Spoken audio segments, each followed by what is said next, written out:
Hey ladies, this is Mokomami here, bringing you another video. I'm going live because I just want to share a short story, and I don't know if I want to share like an "I told you so" or what, but just basically I wanted to just kind of talk to you ladies about some stuff that's been going on. So a while back, I had made a video, and I'll probably link it at the end of this video, where I had said that if the majority culture is talking about something, it means that they're in the process of doing something about it. So a lot we've been seeing things about decreased college enrollment. We've been seeing a lot about the rise of lonely men. And it's very interesting how many intellectuals are speaking on it. And what we're kind of seeing schools, media, things around the culture have been doing about it. So I do know that the school that my daughter goes to has really been very adamant about trying to just kind of keep a pulse on the children, because the school that my kids go to was caught up in the college admission scandal a few years ago, right? And now we're just kind of seeing the restitution fines, the prison sentences from, I'm not sure who exactly was involved, but we're kind of seeing them, kind of pay their dues and be on the other side of it. And then the school just doesn't want any more bad press. I remember the Andrew Tate thing. There was like a thing going out to the parents, and there were meetings, and like, what was the school going to do about the kids having access to it on their servers? And then, there was definitely consequences when you would say certain things. Like, it was a big deal. So now it's kind of like this male loneliness. So they've definitely taken I see that, natural hair, you're right, CNN and Fox News, right?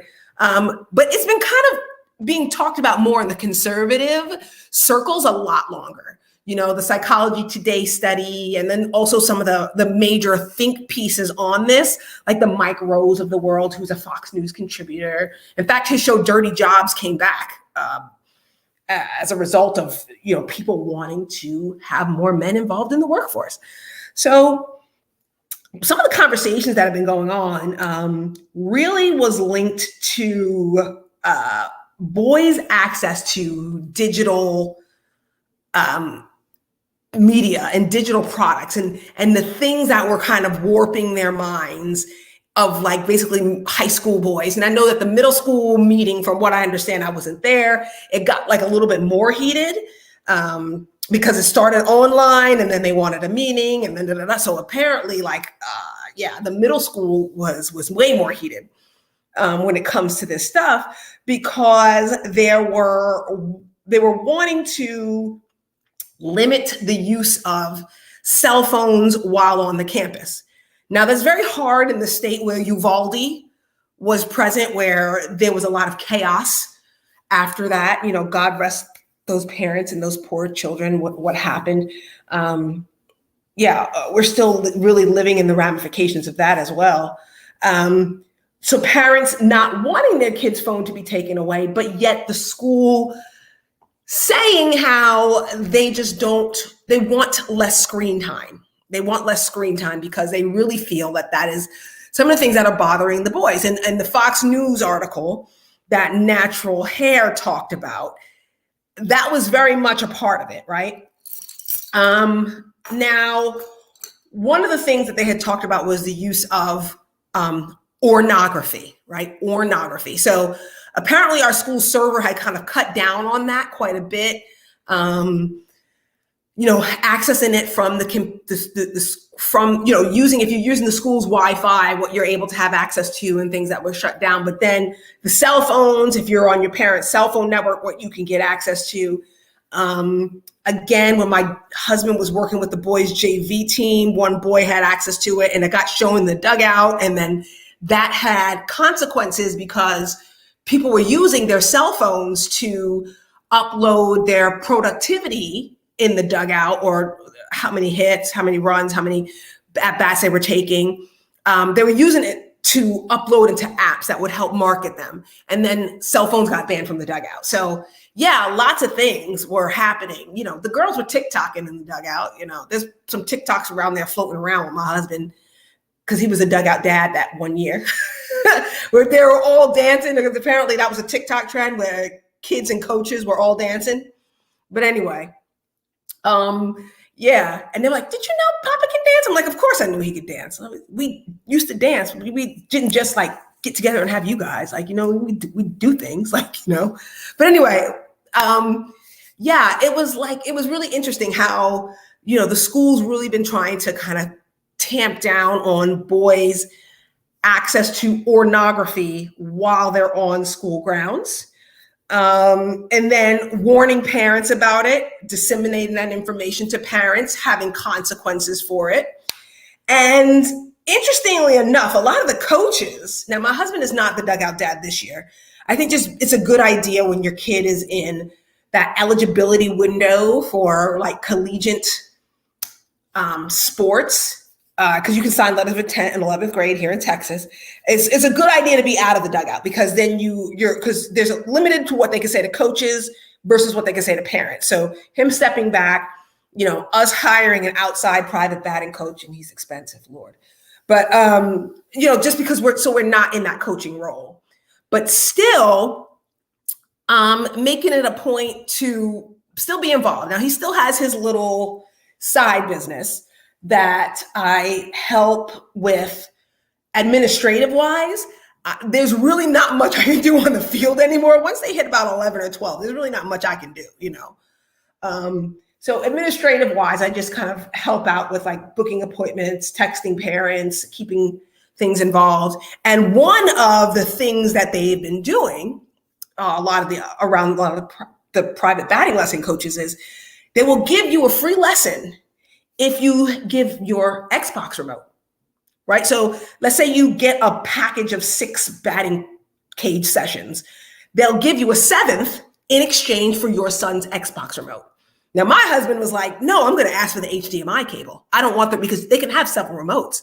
I want the HDMI cable. So my husband has been offering a free lesson or a free workshop, because he'll do like private lessons and then he'll do small group workshops in exchange for an HDMI cable. And the thing about it that's very interesting, because my husband has been in this game for a minute, he won't ask the parent, he'll ask the kid to see how motivated that kid is. And then once you see how motivated that kid is, then he will say, oh, I think this coach might be better for you. I believe the men and professionals are missing the mark on why they're lonely. Well, some of them are, right? Some of them are. I think Fox News, because it's full of, I think that the Fox News slant was a little bit more towards, when are these guys going to get it together? Simply because, those boomers don't really think very highly of millennials, of Gen Zers. They don't think very highly of them, And the article really did, Fox News' slant really did talk a lot about the pornography and the video games and men's online dating habits. So I'll get more into the online dating habits in a minute. But right now, the access to pornography and video games. Yes, being a Twitch streamer is a job, but just how saturated the market is, it's highly likely that people are going to make money off of it, to the extent that like a Dan TDM or whoever the big, I don't even know who the big Twitch streamers are now. I just remember Dan TDM because my kids liked him. But yeah, I think that, asking for the HDMI cable, and he would ask the kid, because then the kid would be super, and then that would help him determine who he would continue with during the rest of conditioning and during the rest of the season. Because if he found out that you never even told your mother that was an offer,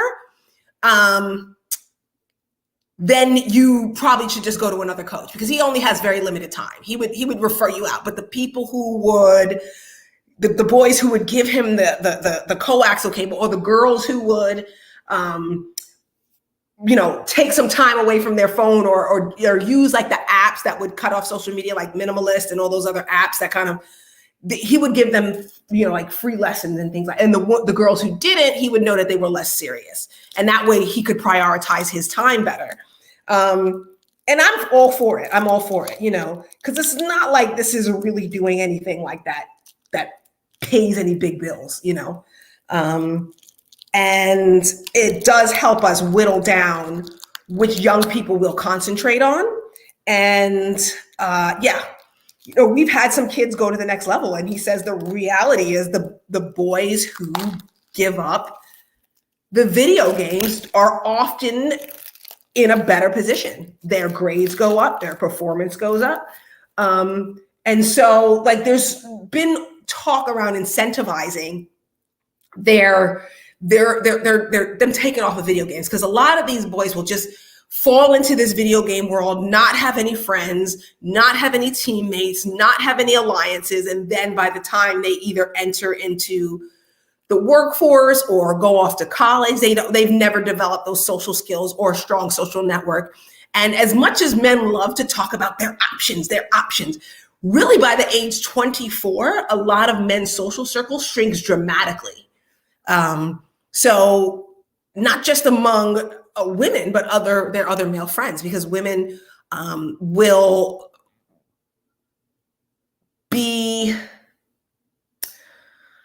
hold on.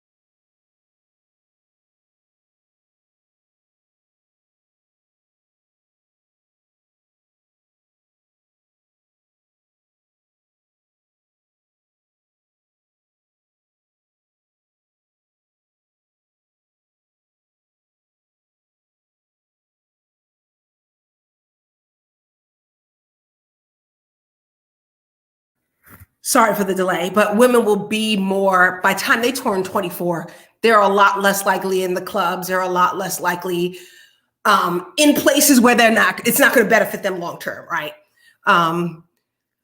So anyway, women sort of drop out of the party scene. Men continue to try it, but yet they're not really willing to go into the dating scene that will be more serious.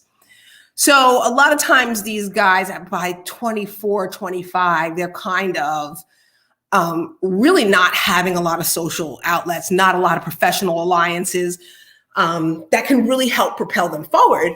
So there's been like more talk about like mentorship and male business owners kind of taking on like more boys under their wings and, things like that. That's been sort of happening more in this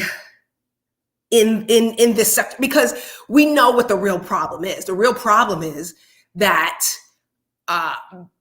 boys have been like the onset of a lot of these digital products that they're blaming women for really are what men are doing. So of course, I told you ladies when I did my online dating videos that I had a battle buddy who worked for Match. So saw him not too long ago, maybe over a month ago. And I was just kind of asking him like, how's it been? Because during the pandemic, there was this huge boom of users, people using the platforms and having lots of dates and interactions. And basically he was saying like, yeah, still a lot of, dummy accounts. We're not really incentivized to get rid of the dummy accounts because there's really not a lot of women on the app. Like the amount of women who use a lot of the apps under the Match umbrella usually will still be getting messaged from profiles that have been inactive. So what that means is that a woman will put up a dating profile, quit the app, but still be getting messaged from it. Where men rarely are getting messaged at all because there are so many inactive accounts. It's still skewed like 75, 80% male, some of them even more. Some of them haven't even. But yet, when you look at things like eHarmony, that's more about relationships. It's a better ratio, but the men aren't there, right? Men aren't really there to that extent. So I just found that really interesting. And, what he was saying kind of about Tinder, how Tinder is basically almost 80% male. And of those men, right? Because they talk like, 90% of women only want 10% of men. Well, that's not really true. It's 75% men, 25% women.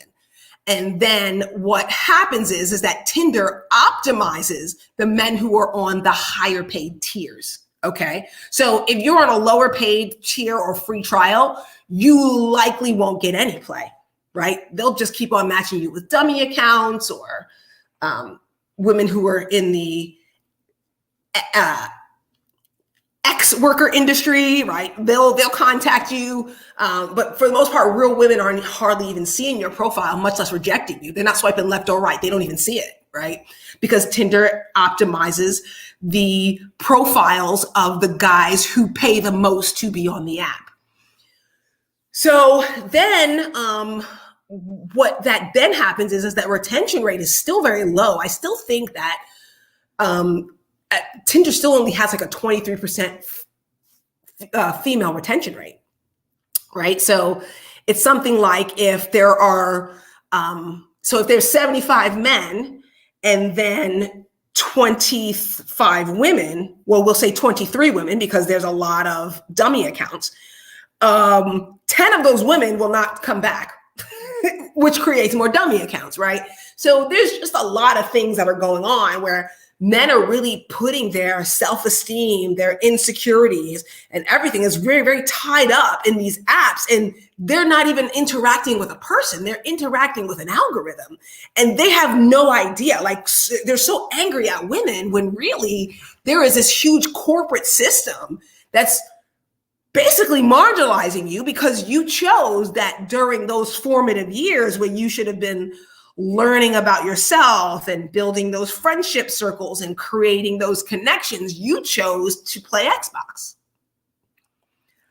And squandered away a lot of your academic and athletic potential. And even if you don't play at the second level, I mean, think of how many friends you maybe have played sports with and you're still friends with them, as a kid. I mean, I definitely know that I can't say I'm like friends with them because we live in different states, but I still like keep in contact somewhat through Facebook with people I ran cross country with well over 30 years ago. So my husband still has teammates he talks to over 30 years ago, it was like the foundation for a lot of good friendships. And even if those friendships fell by the wayside, it's always been easy for me to fall into a running group. It's always been easy for my husband to find some church softball league or adult softball league that he could fall into after years and years of playing baseball. So it was always like it gave us the tools to socialize. Even just recently, like all these sporting events that's going on now, it gives us tools to socialize. It gave us a tool to socialize. And because so many young boys are out here playing Xbox, they don't have those tools to socialize, and they're blaming women for something that long before sexual politics come into play, they start ruining their own minds with pornography, and then again with video games, and then again when they enter the dating market with these online apps that they're interacting with, and they're not even interacting with people, and they're so mad at women instead of being mad at the digital products that are being so heavily marketed to them and that there's so much of a user platform for, and they never really step back from it and realize that that's what's the actual problem is. So I don't know. I just think it's very interesting how, they'll talk about, these women have 10,000 followers on Instagram. And, very interesting because I'm starting to use Instagram more often for other things, not so much for this platform, but for other things, how many people, first of all, did you know the average woman only has 150 Instagram followers, and that most of the profiles on Instagram that are private are single women, more so than married women. Single women have private Instagram files. I didn't know that. Like, y'all are like the biggest demographic. Single women, I can't say y'all because I don't know who's in the chat right now, but single women private a lot of their Instagram pages. Many single women have private Instagram pages and only have 150 followers. So these men are acting like women have all these options because of Instagram, when actually a lot of women are not using it mostly. And most of the profiles that have 10,000 followers are business entities. They're not even individuals. It's not even people. It's business entities. So, these guys are like, oh, I tried to slide in her DMs. And, there was this stand-up comedian. He was telling a joke like, I liked 3 of her Instagram photos and she didn't respond to me. Back to Pornhub. Blah, blah, blah, blah. Like, not even realize that somebody with 10,000 Instagram followers, thank you for saying that, Chow. But like a lot of women are not really optimizing Instagram the way that men say that they are. And the women who are some kind of business entity. Now, I have said this before about like the women who go on those podcasts, like Fresh and Fit and all that. Like really, they're going there because they know that they'll get more followers. They're going there because they know that they'll get more OnlyFans subscribers. Which is also another interesting thing too that I did learn. That did you know that OnlyFans, the owner of OnlyFans, Timothy Stokely, will probably be a billionaire by 2025. So we're talking about these women and their 6-figure OnlyFans OF platforms. Like they're talking about these women, their 6-figure OF platforms, not realizing that Timothy Stokely is about to be a billionaire. With a B, like, and OF is 87% male, 87%. And it's something like, of the 300 million Americans, there are over 100 million women in the United States that are between the ages of 20 and 34. Okay, because they still count 19-year-olds, according to the census, 15 and 19. They still count them as teens, right? So between the ages of 20 and 34, there's almost 100 million American women. Did you know that OF only has 2 million total contributors? So they're over here talking about how women only want the top 10%, but really these men online, I'm going to make sure I put, when this goes live, I'll put all the data in there so you ladies can see it. But when men go online, they're talking about like the top 1% of women, like that has 10,000 Instagram followers, that has a 6-figure OnlyFans page. Like that's really very few. Like even to find a woman between the ages of 20 and 34 who even has an OF profile, that's kind of hard to find. Like out of 100 million women, only 2 million total, and that doesn't even include the guys, right? That includes the guys. That number, that 2 million followers includes the guys. 2 million contributors to OF includes the guys. So of the 2 million OF contributors, many of whom who are from overseas, that includes men, there are not a lot of American women who even have OF profiles, much less earning 6 figures from it. Like they're really talking about these exceptions. Women with 10,000 Instagram followers. Those are really exceptions. And they're kind of letting all of this digital delusion get to their heads about what's going on in the real world with real women. And I find that that's really interesting how these guys who are over here on these platforms spewing all these statistics really don't do their due diligence to look this up.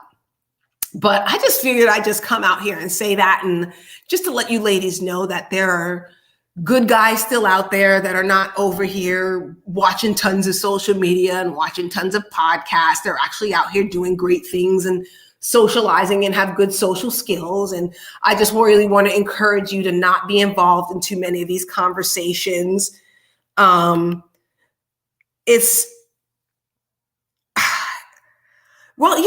not even so much that. It's just that they have a real, because they've been so much out of the real world and how the real world actually operates. They really don't know. Like if we really think about it, a lot of the unemployed men, the 7 million unemployed men in America, are spending a lot of time in front of screens. So they're interacting with screens more than they're interacting with real people. And that's the problem. And then they're talking about girls and their vapid Instagram habits. Like, well, you guys are on Instagram a lot longer than women are. So yeah, it's very interesting. It's just such an interesting dynamic, and it's interesting to say that, um, you know, and it's just interesting because there are a lot of productive guys out there. There's a lot of great guys out there. There's a lot of people out there. And I just want to encourage you ladies to get out there, Um, I am going to be live again on the 26th of this month, talking about a mental health book. It's an emotional fitness book. I'm going to be doing $100 million sales. It's basically, this is going to be about business. The first one is going to be about business. And then I'm also, if you ladies want to contact me through my email address, I'm going to be doing another mental health book in April. So I'll be going over, a book by a guy who I had covered in The Vacuum, that video I made, The Vacuum, about how the men in the productivity space who had a lot of their content stolen by the manosphere, how they're coming back stronger with more platforms. And you'll see it on my community tab. And I'll say this about women and our use of social media. A lot of us have used it in very good ways. And I want us to encourage you ladies to use it in very good ways, because there are ways you can optimize it for your benefit. If you have an interest, a hobby, something you're passionate about, ways to connect with people and grow professionally, you can definitely use social media for that. Develop your skill set, become more self-sufficient. There's some great things that could happen. And so I really want to encourage you ladies to use social media wisely. Check my community tab. And, YouTube has really come a long way. Social media platforms have come up a really long way. Level Up Single Mom, definitely ladies, subscribe to her channel. It's come a long way as far as how they let us create more videos from our phones and plan things ahead and, batch film and then release strategically. I mean, really good, especially those of us who make evergreen content and don't just do current events. It's very interesting how, I can sort of step away from social media and have things scheduled. I had to do better with scheduling shorts and videos, edited videos. How I can schedule things versus those who do celebrity gossip or guys who have to go live all the time. Like a lot of, okay. Let me improve the sound here. Hold on. Okay, can you hear me now? Can you hear me now?